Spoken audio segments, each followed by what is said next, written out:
Bonjour à tous, bienvenue pour cette méditation de l'Évangile du mercredi 22 avril. C'est l'Évangile selon Saint Jean au chapitre 3. En fait, c'est la suite de l'Évangile d'hier qui lui-même suivait l'Évangile d'avant-hier. Nous sommes toujours dans le même chapitre de Saint Jean. Donc c'est l'Évangile selon Saint Jean au chapitre 3, les versets 16 à 21. Dieu a tellement aimé le monde qu'il a donné son Fils unique, afin que quiconque croit en lui ne se perde pas, mais obtienne la vie éternelle. Car Dieu a envoyé son Fils dans le monde, non pas pour juger le monde, mais pour que par lui le monde soit sauvé. Celui qui croit en lui échappe au jugement. Celui qui ne croit pas est déjà jugé, du fait qu'il n'a pas cru au nom du Fils unique de Dieu. Et le jugement le voici. La lumière est venue dans le monde, et les hommes ont préféré les ténèbres à la lumière, parce que leurs œuvres étaient mauvaises.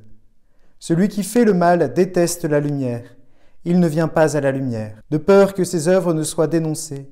Mais celui qui fait la vérité vient à la lumière, pour qu'il soit manifesté que ses œuvres ont été accomplies en union avec Dieu.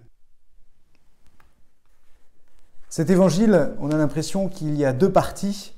Une première partie qui nous dit que Dieu a tellement aimé le monde qu'il a envoyé son Fils unique, non pas pour juger, mais sauver le monde. Et ça, c'est une parole réconfortante, une parole qui est le cœur de notre foi. Et puis, même si Jésus n'est pas venu juger, eh bien, une deuxième partie nous explique justement quel est ce jugement. Alors là, un grand point d'interrogation peut-être apparaît dans notre tête en se demandant ce qu'il en est.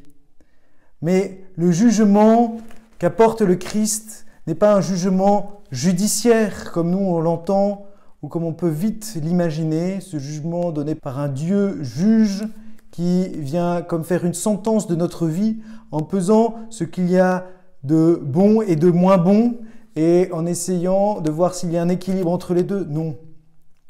Le jugement de Dieu et le jugement dans le Christ est cette lumière qui jaillit du Christ et qui met tout à nu.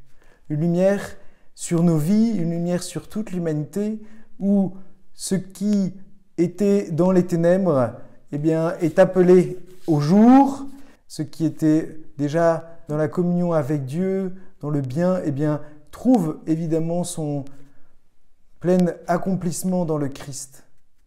Et donc, à travers cette lumière qui se fait aussi sur nous, où le Christ vient et ce jugement s'opère, mais ce jugement-là n'est que secondaire par rapport à l'amour du Christ, à l'amour manifesté dans le Christ.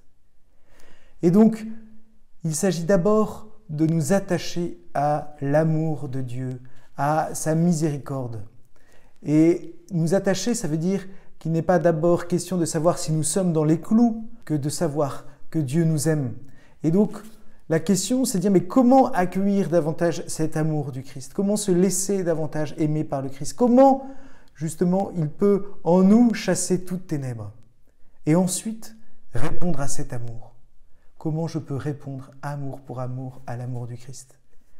Cet amour jaillit du cœur de Dieu. C'est le tableau de Sainte Faustine dont on a parlé dimanche dernier, lors du dimanche de la miséricorde, et nous sommes invités nous-mêmes à recevoir cette lumière qui certes fait la vérité sur nos vies, mais pour que l'amour de Dieu soit reçu, que nous puissions nous laisser aimer, que nous puissions répondre à cet amour. Alors, que notre journée soit marquée par cela, le désir de répondre à l'amour du Seigneur. Bonne journée à vous dans la lumière du Christ ressuscité. Au revoir.